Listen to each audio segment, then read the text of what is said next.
Later down the road, they started putting policies to curtail my power. They are control freaks. They don't have much significance in life. I wish, I had known what happened. Like community members who came and said, hey, let's take this particular center down. I will fund it. I am indeed ready to go. Sheikh, assalamu alaikum wa rahmatullah. Wa alaikum assalam wa rahmatullahi wa barakatuh. How's everything going? Alhamdulillahi Rabbil Alameen. Can't complain. It's been a long time coming, but we're glad we could get you on. Alhamdulillah, alhamdulillah. Sheikh, you are a well-known da'i, khatib, teacher and preacher on Instagram in the Masjid here in Atlanta. But we want to hear your upbringing. We want to hear kind of how your whole journey started, the family dynamic growing up, and kind of what inspired you and influenced you to become a full-time student of knowledge. Okay. طيب بسم الله الرحمن الرحيم وبه نستعين والعاقبة للمتقين ولا عدوان إلا على الظالمين نبينا محمد وعلى آله وصحبه وسلم تسليما كثيرا أما بعد جزاك الله خير for hosting me. May Allah subhanahu wa ta'ala put lots of barakah in this.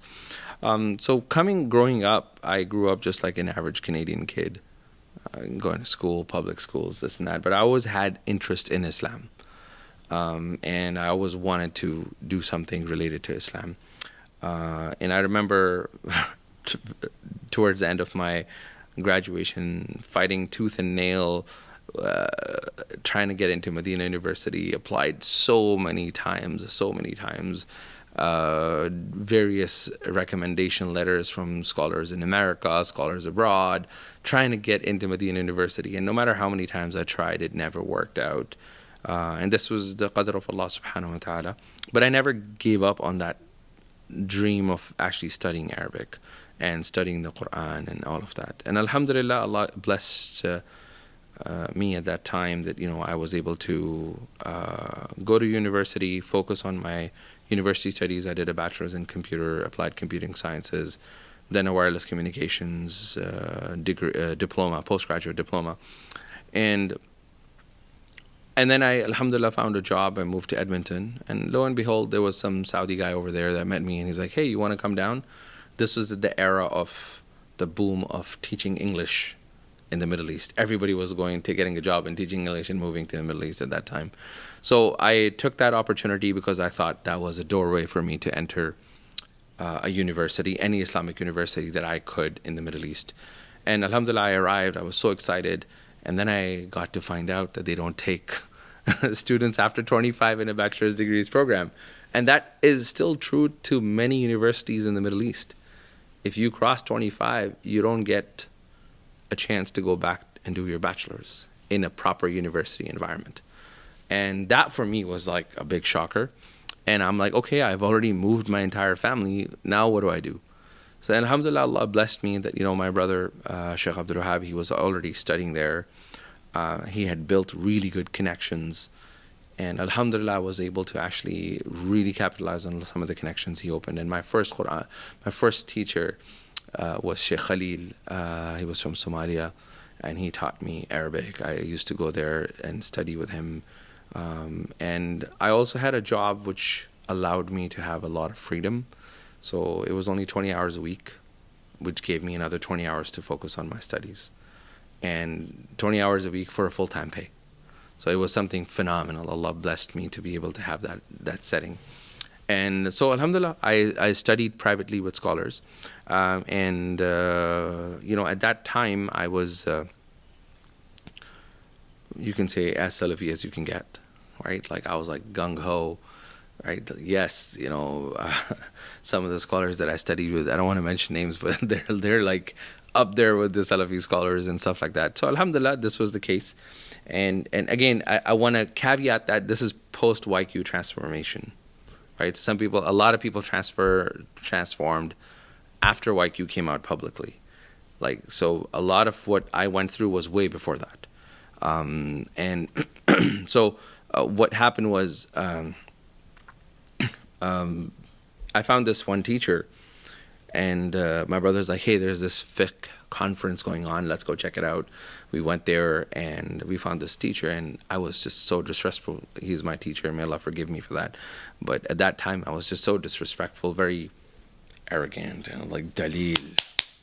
I don't feel that Dalil is doing well. I don't know if you guys saw the clip of Sheikh Saeed Kamli going around. No. It happened yesterday. I didn't know that he actually speaks English. So there's a new clip of him going around on Twitter. He's like, "You don't like this dalil?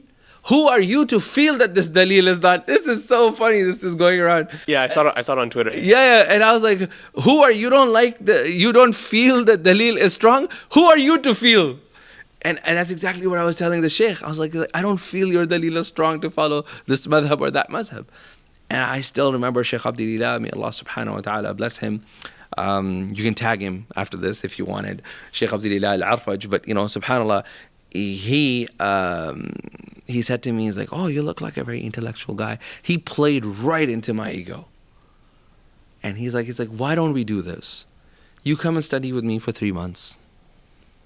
And at the 3 months, one or two things is going to happen. MashaAllah, somebody like you with so much intellectual abilities and stuff like that, you're going to be able to convince me and I'll leave my way. Or you will understand that there is a lot more to this world than what you understood." And I was like, this is amazing. I'll convert this. This is an opportunity for me to give da'wah to this dal mudil guy. Subhanallah, man. I'm looking at my brain right now like, what was I thinking? And so we decided to do that.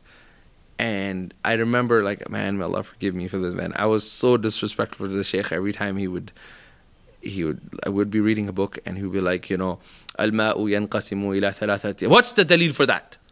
How is the water divided? Where did Rasulullah say that the water is divided into? And he was like, "Sa'u'tika dalilan mahlan intadhir." I'll give you the dalil, just wait. Then I read something else. I would stop him again. I'll stop him again. And he did that until the half of the book. And around the half of the book, I think that's where the barakah of the salaf and the effect of these books hit you hard. And that's where my heart starts saying, like, wait a minute, this is all making sense, even though I don't know the dalil. And really, like, who am I to quantify the dalil? Right? And I started, like, re-evaluating the entire premise and stuff like that for me. So, subhanAllah, that changed. And that allowed me to then have access to many, many scholars, also from the Salafi side, who were not super Salafis, right? Like Shaykh Muhammad al-Khudairi. Alhamdulillah, he came out of prison after 8 years. Somebody who's so entrenched in Quran. Most of the apps have this thing called As-Siraj al-Munir. Like, if you want to know the meaning of the particular word in the Quran, every app has this thing called Siraj al-Munir. That's the book that my Shaykh has written, right? It's in every book, right? Every app now. So he was a scholar of Quran. And again, I saw him as a very balanced Athari scholar, right? I wouldn't call him like he was the Hanbali Athari. Very, very open to all forms of respectful with scholars and stuff like that. So coming back to Ahsa, I studied. That's where I became a Shafi'i. My transition happened. And then I was blessed to have two of my main teachers that I spent a lot of time with, other than Shaykh Abdulillah al-Arfaj and Shaykh Abdul Latif al-Arfaj and Shaykh Ahmad al-Arfaj. They're all from the same family. Was Shaykh Diyauddin al-Faydi and Shaykh Abu Suhail Anwar al-Fadfari. And these were two Indian scholars that I was blessed to have in the Middle East and in Saudi. And through them, I basically did the Sullam, the entire curriculum of Shafi'i Dars Nizami. There's no such thing, but like just for relevance sakes. And I finished all of that, what I needed to do with the Shaykh, and alhamdulillah, I spent almost 6 years. And I think I would do a segue over here for people to know that, like, at that time, I had a full-time job. I had switched jobs, so I was, I required this time around, I had to be in my workplace I had to be there at least 7 hours a day. On top of that, I had a big family. I had a family of 5 at that time. And with that, I remember waking up every single morning before even my kids went Fajr, get in the car, pick up Sheikh Diya, go to a coffee shop, sit with him for 3 hours, sometimes 2 hours, 2 hours, 3 hours, then get back in my car, drop the Sheikh off to work. And so Sheikh would teach me before he starts his work. And then go back to my work, come back in the evening, and then go pick up the sheikh again and do another class. So, as one of my teachers, he said something. He said, you don't become an alim by going to university for 4 years. This is something we've never seen. You become an alim by dedicating yourself to a scholar for 5 years and studying with him every single day. That's how you become. Even if you get an hour a day from that scholar, every single day, an hour a day, for 5 years, that's where you're going to become an actual, because the nur of that ilm is eventually going to penetrate in your heart. And that is why we're getting a lot of this shallowness and a lot of the du'at today, where they went to university and they came back and they were just so focused on exams and not focused on the ilm. It was just, I need to pass, I need to get a degree so that I can become worthy of doing something. Like, literally, whenever I apply for any thing or somebody asks me to do something, I never give them my shahadat. Because the minute the masjid is going to ask you for that, they're not looking for somebody who can transform. They're looking for somebody who has certificates and star-studied, and that's all because they can prove it to the community. Look, we found a qualified person, right? So that's something. So anyhow, that was my studies. Alhamdulillah, I finished all of that. I got my shahada, the Alamiya degree, if you want to call it. It is called the Alamiya, Shahada al-Alamiya, from a madrasa in India. I had to wait for it because there was a lot of Pakistani tension, as is happening today. So it was similar climate at the time when I finished, and I had to wait until things calmed down before that certificate would be transferred to me. And then in the process, alhamdulillah, I was able to study with a few of the scholars, very, very famous scholars at that time, and even today, Shaykh Abdullah Al-Ubaid, for example, somebody who has more asanid in all the books than you can even imagine. Like, he has asanid in books that you've never even heard of. Or you're like, oh wow, there's 2 books of the same name? I didn't even know that existed. Like, for example, Adab Man Hamalat al-Quran. There are 2 books. One is the famous one, Imam Nawawi, and there's another scholar, and having asanid and all that. So alhamdulillah, I got chances to do these intensive dawrat with Shaykh Abdullah Al-Ubaid, doing shama'il and stuff like that. And I think it entrenched in me this thing that it's so important for us to learn ilm from people that have a connection or a sanad. If your scholars that you study with, their only connection is a bachelor's degree that they got, then you're going to come out empty-handed and hollow. That's the reality of this science. It's not about information, it's about transformation. And that transformation only happens at the hands of a scholar who sees you and who's willing to tell you, hey buddy, you're not on the track.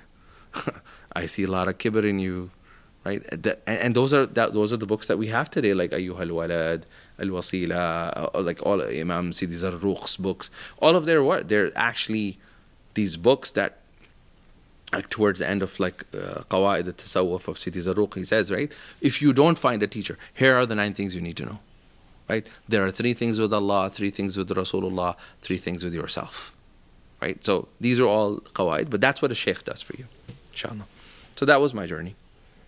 Nutshell, summarized. Say I'm just going to a masjid and I'm just a regular guy going to Maghrib and Isha. I go to some of the programs every once in a while.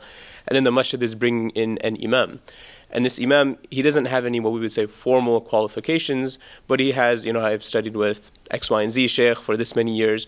For me, maybe this is me being colonized by the West, but I see degrees as, okay, this guy has gone through a curriculum and he has been approved by some sort of board, some sort of university professor, some sort of mashayikh, and they've approved him to that he passed this curriculum and he's ready to do whatever comes next, whether that's imamat or whatever else. How's that working for us right now? You tell me. Right? You think about it, like from a da'wah perspective. Is the da'wah stronger today or weaker? Could we compare it with... No, I'm not saying that you have to annex the entire process, right? What happens is a lot of people, they go to a university degree and they get that 4-year degree and then they stop their progress. They have no connections with their scholars. They feel like, oh, I've gotten a degree now, I got this piece of paper. Now I am a sheikh. I don't need a teacher or a mentor. Right? There are a lot of students who went to, for example, Jamiat al-Imam or Jamiat Islamiyah in Medina. And they spent more time outside studying with scholars than they did with just school professors. Because, like, honestly, you graduated. Do you have a relationship with your professors from your university that you hang out with them and you're like, hey, let's go grab a coffee? And no, you graduated and you move on. That professor has the next batch of students. What has happened is, sure, I agree, you need some in between. But what is happening is now you have a generation who just met a professor who we have no idea anything about his connection with Allah other than his academic knowledge. And he gives you that degree and you got the degree. And now you have, that piece of paper becomes your sheikh. That's a problem. Very few universities have kept this alive, and madrasas where the connection, and I think madrasas are better in that, like Qalam Institute, these guys, these type of seminaries are better because you always have a connection with a greater scholar, right? But the university academic system is something that has definitely harmed us. It's not benefited us, right? It's definitely harmed us to a certain extent. Like I had friends of mine, they were studying in Jamiat al-Imam, and their usul al-fiqh teacher was an avid alcoholic. Like, he used to talk about it. He would smoke cigarettes. He was like a very fasiq type of a person. But he was an expert in usul al-fiqh. That usul al-fiqh is not going to get you iman boost, right? It'll give you an academic boost. You can come back and do your PhD in Harvard if you wanted, or Brown College, or any of these top, Middle Eastern schools. But it's not going to get you somewhere, right? So I think that the connection with the scholars is what I wanted to emphasize, that, that is so important. I went through a Nizami system, like I did the exams and stuff. Don't get me wrong. But if that's all that person has, and he can't name who he studied with, who are his mashayikh, and his mashayikh are just professors, then that's a red flag. How do you think the Ammi should go around? The Ammi is like, that's a bigger issue right now. We can talk about the whole masjid scene right now. Right? Because do you know that 50% of the imams don't even have any formal educations in America today? Right? This is 2022 research. ISPU, the Dr. Dalia Mujahid's Institute, right? almost 50% of the imams don't have any formal like not even a degree in like communication or degree in like science. No formal. The only education they have is like, guess what? You're a hafiz, alhamdulillah. And I spoke about that before too in another place. Like even in Atlanta, if you look at it, right? You have some major Islamic centers. Their imams are only hufaz. And it's by design. Because that way you can, Habibi, you don't have much options for jobs. Listen and be humble and submit. It's literally by design, right? So an average person, their access should be, there are enough scholars within a community that are known for education, that are accessible to people. Nobody can tell me today they don't have access to scholars. Worst case, you have enough scholars that can give you answers online. You have, Seeker's Guidance. They have an online fiqh portal. Thousands of questions that are already categorized and answered. There are so many other. So just the access to an answer should be easy. Now you should have access to a scholar that you're studying with.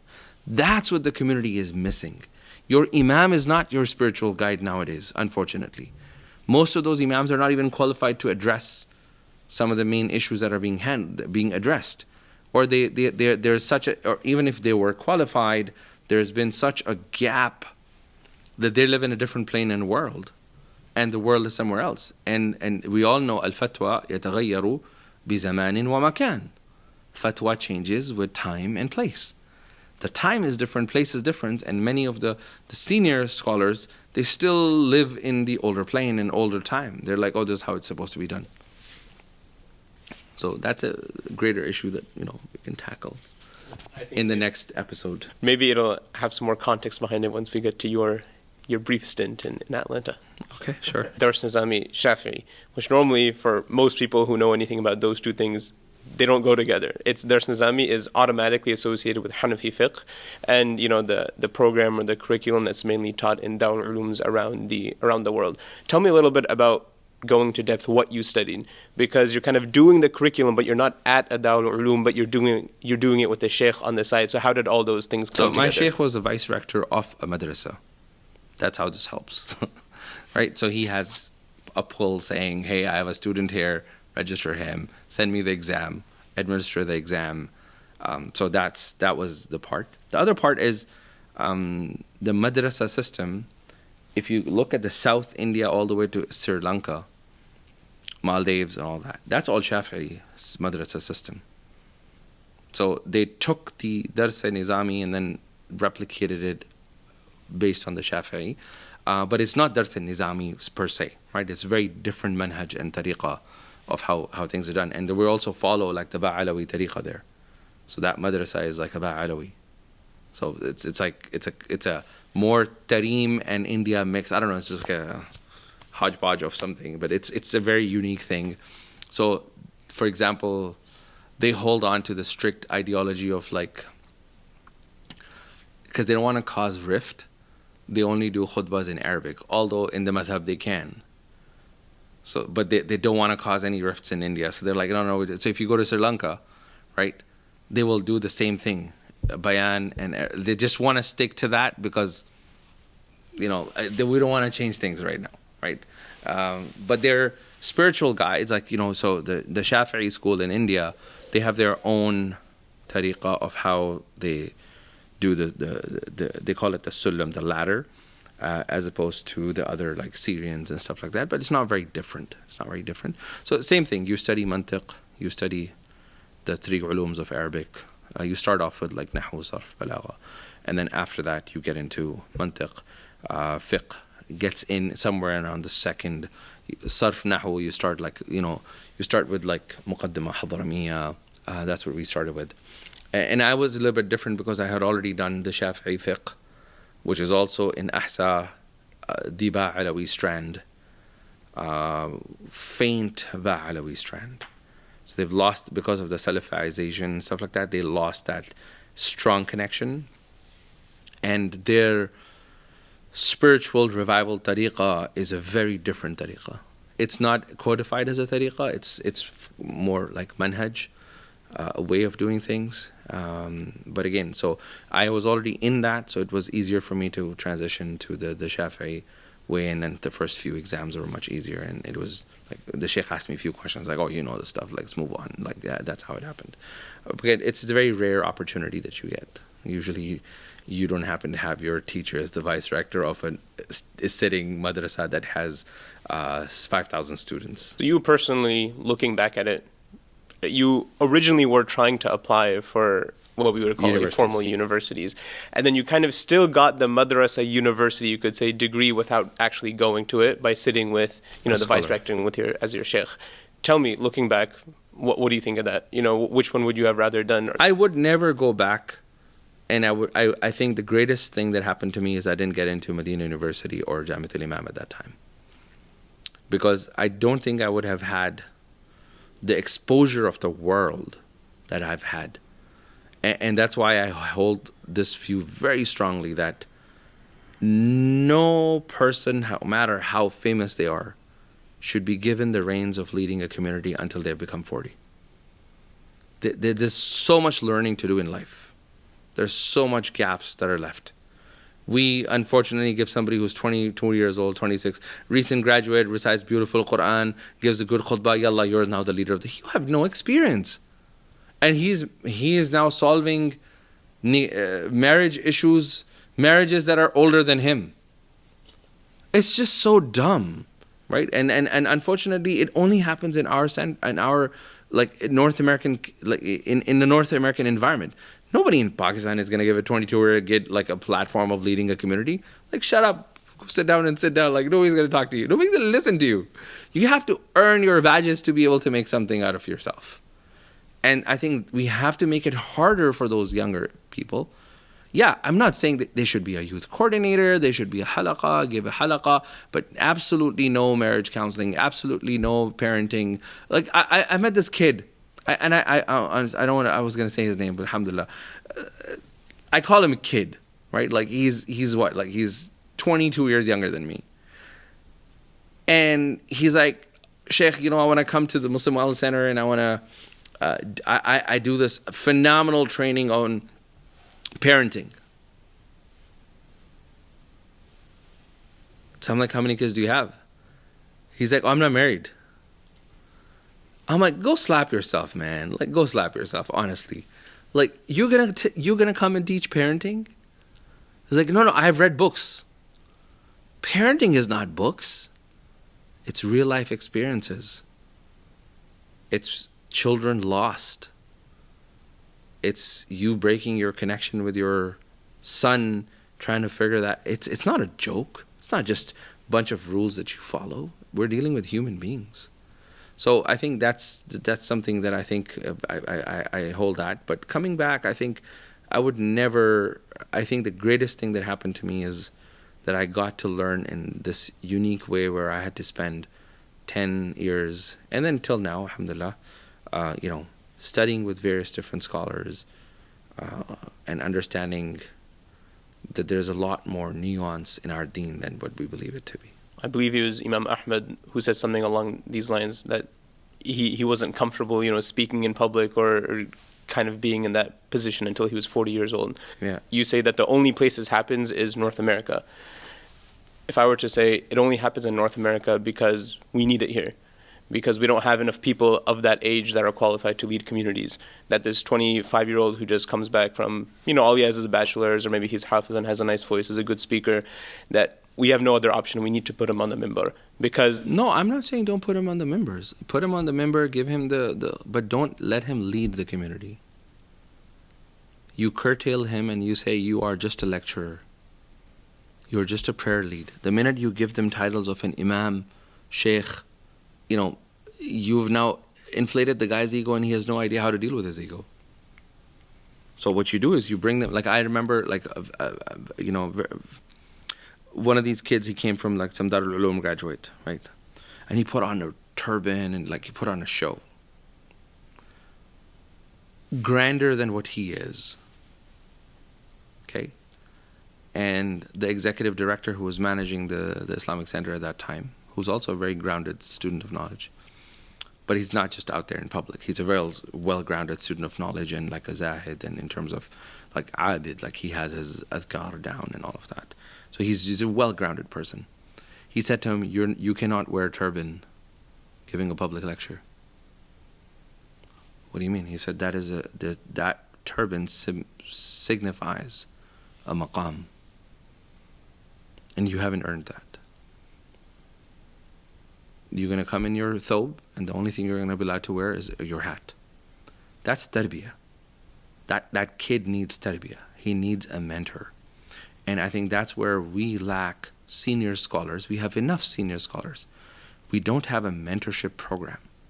Masajids need to hire that 22-year-old kid, but groom him to be the next Yasser Burjas or next Yasser Qadi for 20 years and invest in him.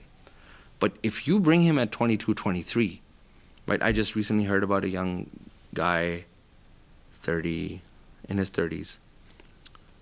I was going to tell the state, but it's okay. In one of the states, right? And again, he became greater than his age in terms of Instagram. His Instagram shot up, his YouTube shot up, and that started getting into his head. And the board sat him down and said, look, this is our masjid. You're on our payroll. Your content is ours. So, let's talk about it. It was just like, I can get anything I want. Okay, that's because he doesn't have a mentor. Okay, and something really ironic I learned when I was setting up the Muslim Wellness Center, and we'll come to that, was I learned this thing that I found many churches, when they hire a pastor, and if the pastor is under 45, they require the pastor to have something called an accountability board. So there's this operational board. So they will put the pastor in a leadership position right away. Okay? Obviously, you don't become a pastor at 22 anyways in the church. You have to go through the grind and levels, and then eventually you become a pastor. But let's say you take that. You have something called an accountability board, where senior scholars of the same strand of church, the Baptist, for example, somebody down the street, another Baptist church, the pastor who has served for 20 years, he will be there. The board of the church is going to appoint another pastor. So the pastor, young pastor who's being hired, he can bring 2 people, and the board can bring 1 person. And this would be an accountability board of 3 people. And these 3 people will hold him accountable for arrogance, hold him accountable when he's derailed, when the position is getting to his head, to humble him down. And I think that's what's needed. Sure, there is a need, you want to appoint, but without appointment and no guidance, you're going to build a monster out of that person, right? Like, in a sense, not everyone has that level of self-check for their nafs, right? And I know individuals who got their PhDs early on, like they were 20s, 28, 29. They were sharp, they got their PhDs, and it got to their head. It got to their head. I remember like talking to one of the guys, and he's like, yo, you know what? I was talking to Yasser the other day. I'm like, which Yasser? Yeah, Yasser Qadi. I'm like, he's 28. Just because you got a PhD from Cambridge or Oxford or Harvard or some nonsense, whatever degree that you think it is, now you can call out Yasser Qadi Yasser? Oh, I was talking to Yasser the other day. Bro.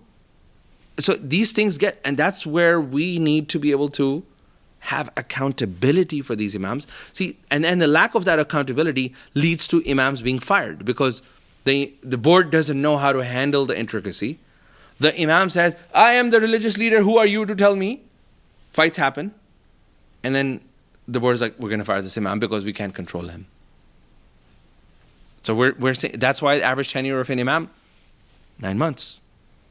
The younger imams are not lasting more than 9 months, because it gets to them.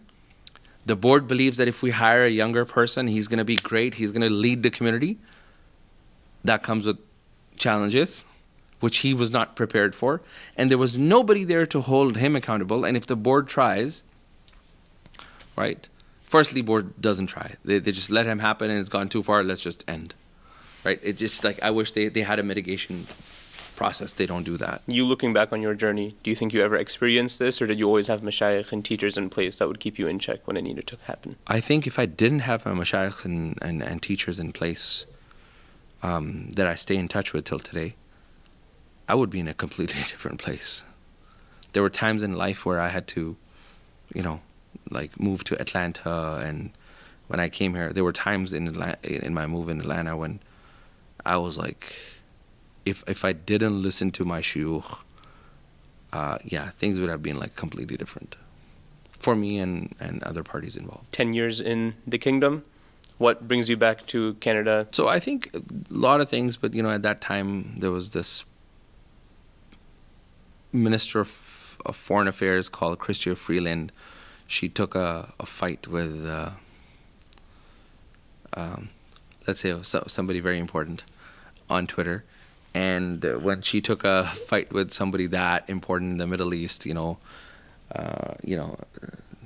like, hey, we don't want any Canadians in our company. And then I was, forced to come back. Alhamdulillah, that was a nice exit. We ended up coming back. And I had to make a decision to go into the corporate world or pursue the da'wah field. Because corporate world was a lot more lucrative. I still remember getting offers from consultancy firms that were offering me upward of like 120 to 150K, different plus bonuses and all of that stuff. And I was like, this was in 2017, 18, right? So, and I was like, hey man, I can do this. That was just start, right? I know I could really go up higher, way higher than that. Or do I humble down and focus on the vision? And that's what I called again, that's where scholars come in. I called them and I said, hey, this is an option. Life is expensive here. Renting houses like this much. And what do you say? And then same thing. He said, "Mo li ajli hada allamnak." We did not teach you because you go back to the corporate world. So alhamdulillah, that was a decision I made. They were in my 2018 till now, in the 7 years, it's been a very rough journey, right? It's been a rough journey because I was older in age. And that comes with its own challenges. But it also comes with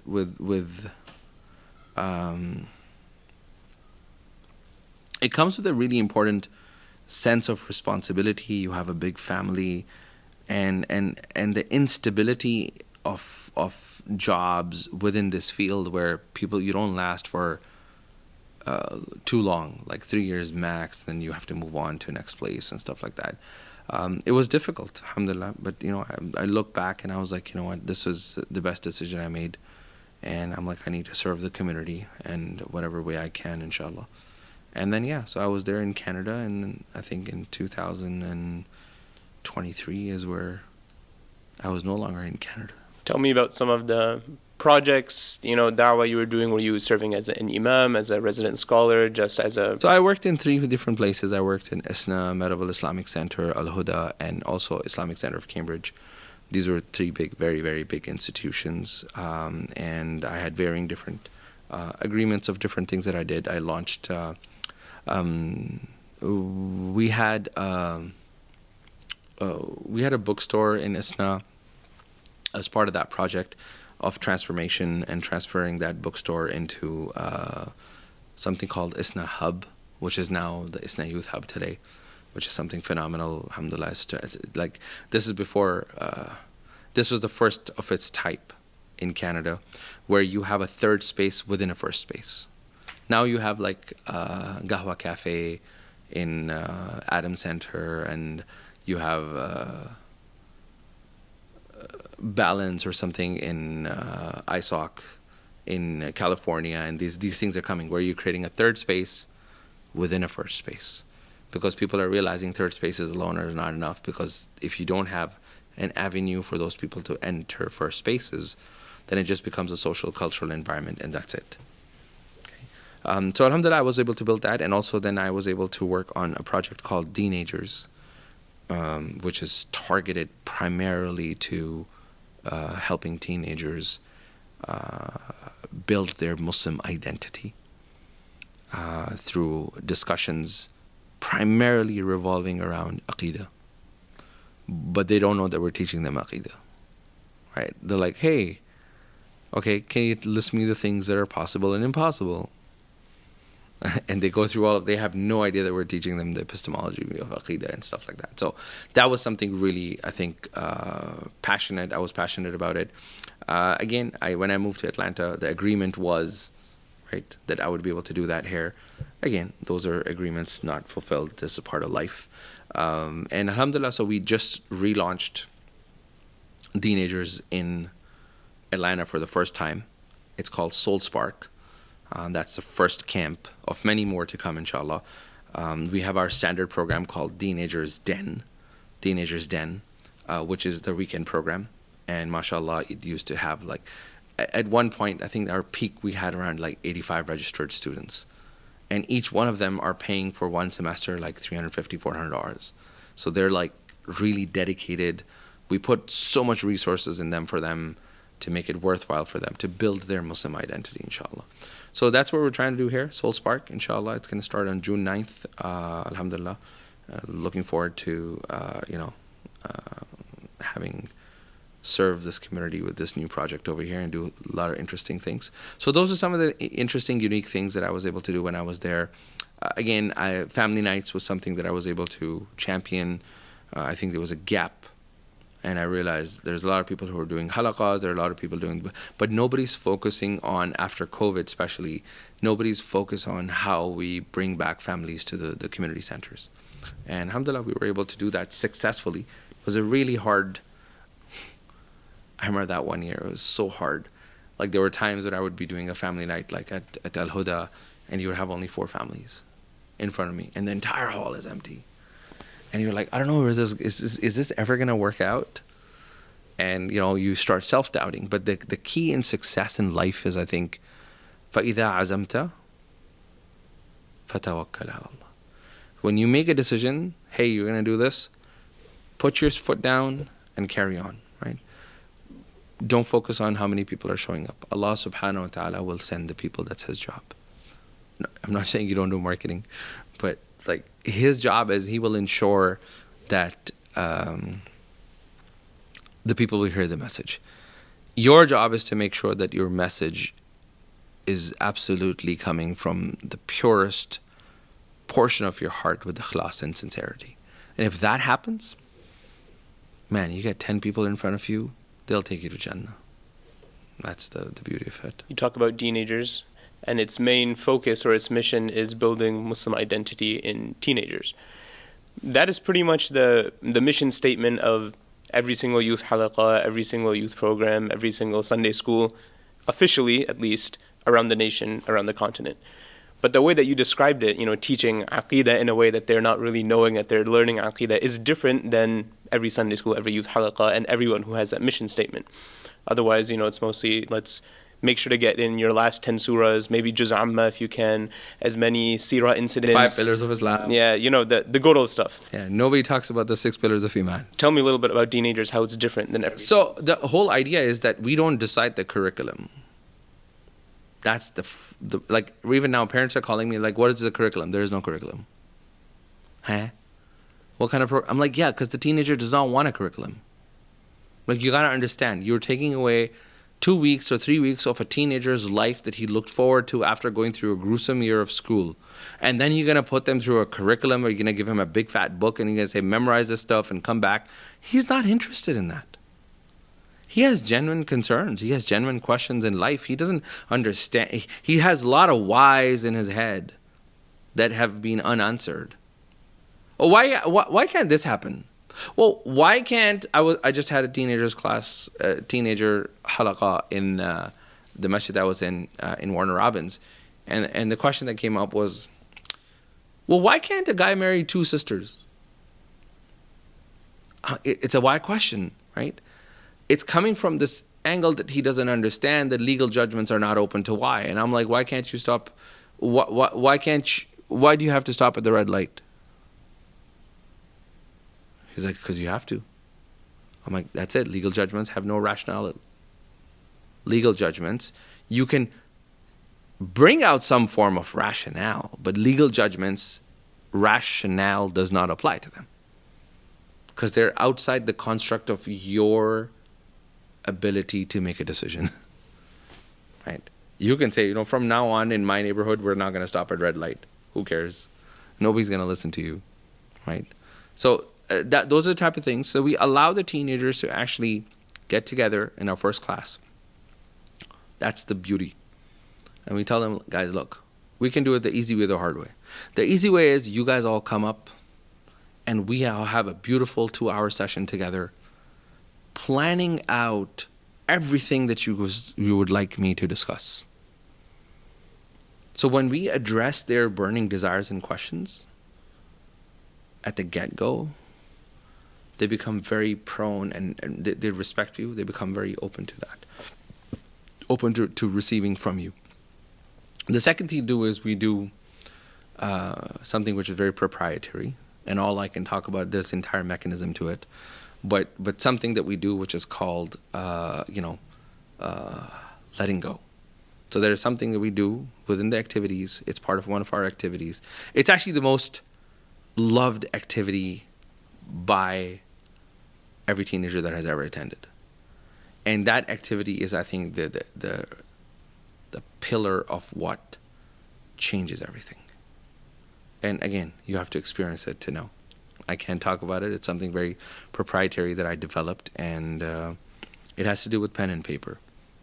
It's something magical about allama bil qalam. So we do something very unique about it, and we spend a lot of effort every single day. It's like, for me, it's almost 3 hours of work after the halaqah is done to be able to properly engage in that activity with every single student.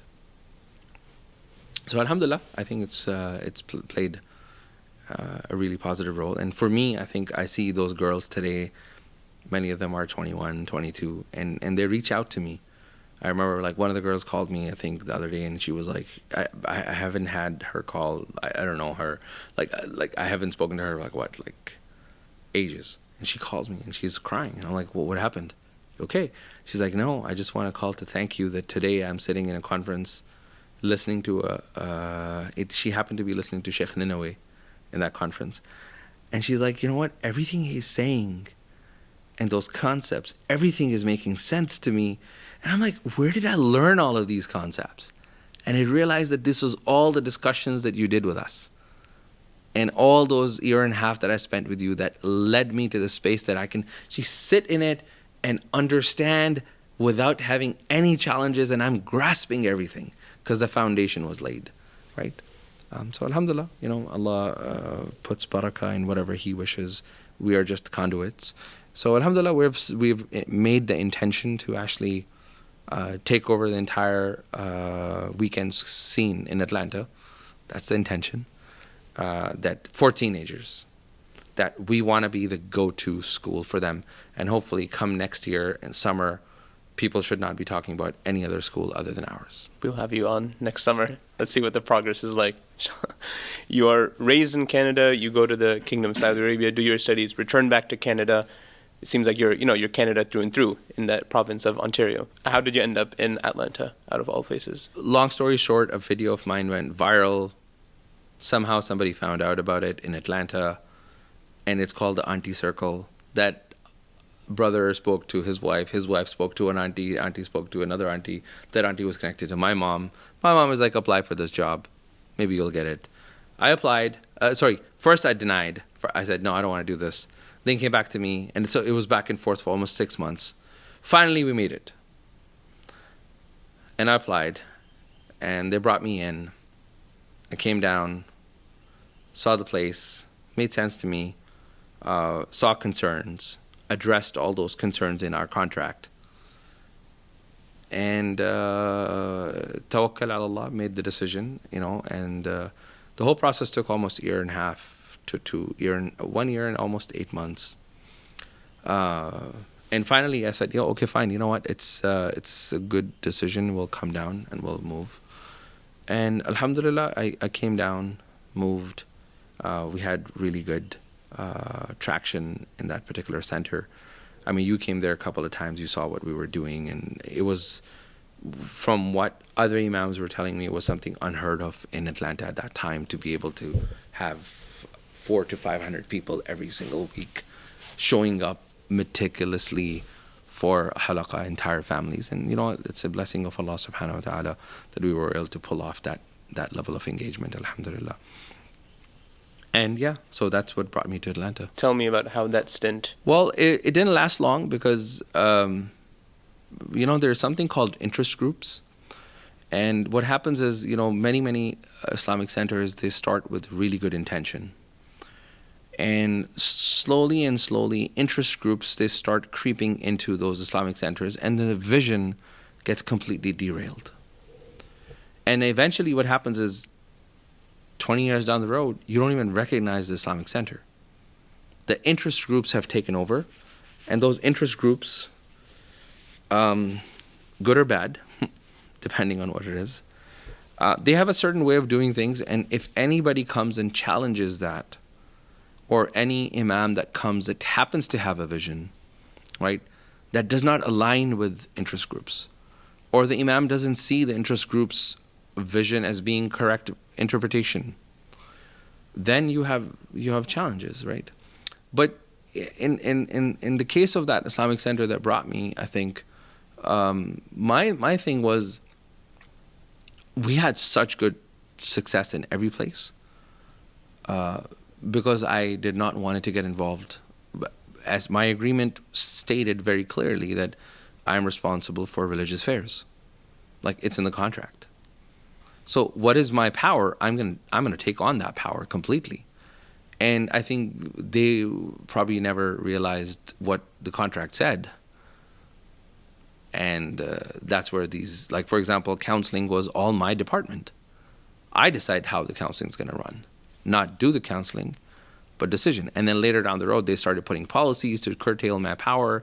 And so these type of little, things happen because they feel, the problem is they can't let go. Like generally boards who have been running mosques for 16, 17 years, they are control freaks. They hold on to power, and letting go of power is really empowering, but not for them, because that they don't have much significance in life. So most of such individuals, they don't have much significance in life. The only sense of significance they have is they happen to be leading a masjid. Now they can be sitting on tables where they would have never been asked to sit as an individual if it was just an individual. You don't have the individual greatness or capacity to be sitting on that table. Okay? So they hold on to that really hardly. And that's what happened. Again, interest groups kick in and stuff like that.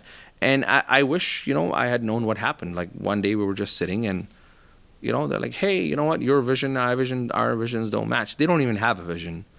Like, everybody knows that. But again, bottom line, that Islamic Center said, hey, our vision doesn't match with your vision. And, the statement was, the vision of the Imam we have, you don't match that vision. Okay? I thought we spent 1 year and 8 months deciding on the vision. Alhamdulillah, things moved on. And at that point, I had multiple recourses. I could have done a legal action because they had no right to do that. But alhamdulillah, I had scholars who were advising me at that time, my mentors. And I had said this before, like there were people community members who came and said, hey, let's take this particular center down. I will fund it, and here's cash. Don't tell anyone. They brought the briefcase, put me in a car, and said, take this. Nobody's going to know about it, and you can take this down, and this is the law firm to go for. And I was just like, okay. And then I called my sheikh, and the sheikh was like, hey, you're going to use the law of the kuffar to take down the house of Allah subhanahu wa ta'ala. How's that fair? And you don't believe in the justice of Allah? And I was like, I do believe. He said, but I told Shaykh, but I didn't do anything wrong. He said, neither did Yusuf alayhi salam. He didn't do anything wrong. He ended up in prison for multiple years. He didn't do anything wrong. Because Allah is preparing you for something great that you don't understand. So alhamdulillah, I let it go, and alhamdulillah, I never looked back. Alhamdulillah. And I wish the best for that particular center. And إِنَّ اللَّهَ لَا يُغَيِّرُ بِقَوْمٍ حَتَّى يُغَيِّرُوا مَا بِأَنفُسِهِمْ. The community over there is very happy with what they have. They can be happy with that. They're super happy with it. They want to run it in that particular format, and they can run it in that particular format. All power to them, man. Keep running it. There's varying different ways to do the things. And alhamdulillah. Tell me about a little bit your projects after. So alhamdulillah, so after that we, so right now I am the resident scholar at Islamic Center of Middle Georgia. And that's where my main energy is. And aside from that, I'm also running something called the Muslim Wellness Center. In collaboration, we have certain levels of collaboration that is happening between the two centers. But right now, the Muslim Wellness Center is something where we, wanted to start something which was education-based. And what I realized that there was a massive gap in was spiritual wellness. Nobody wants to talk about that. Okay? Everybody wants to talk about mental health. Everybody wants to talk about mental stability, therapy, this, that. They want to talk about physical health, but nobody wants to tackle spiritual health head on, because it's not even in one of the paradigms that is necessary for the Western capitalist environment for you to live through, right? That's why the entire world feels very hollow, right? And what has happened is, I think secularism has severed, it did 5 major severances, but one of the main ones was it separated law from spirituality. So spirituality is not a necessary requirement for you to follow law. And that's why you can have, for example, brothers, in all honesty, coming out and saying, hey, you know, I'm going to get married to a second wife, and I don't need to even inform my first wife. Okay, I'm not saying that Sharia requires you to take consent from your first wife, but there is something called akhlaq. There's something called, you shared 10 years of your life with this woman, right? You shared everything. You shared each other. And now the most intimate part of yours, you don't want to even tell her? Right? This is where the secularism comes in, right? Like the sheikh or that scholar or whatever fatwa he followed, or that individual, whatever they followed, it's like they've severed it with spirituality. So we wanted to bring that spirituality back. And nothing unites us. And you probably know this now, there's a lot of division within this entire metropolitan right now, right? Segmentations of our community. Nothing brings us closer faster than Quran. So alhamdulillah, that's what we're doing. So we're focusing our entire spiritual wellness model on Quran-centric education. Okay. So alhamdulillah, we started with Quranic stories in the Muslim Wellness Center. Our Jummahs are based on Quran. Our Jummahs are based on Quranic tadabbur. We're doing a series on Surah Qaf. We'll go through the entire surah. Again, if those people that want to have like a feel-good, happy-go-lucky type of a khutbah, they can go to other masajids, right? Sadly, no masjids are offering that anyways, too.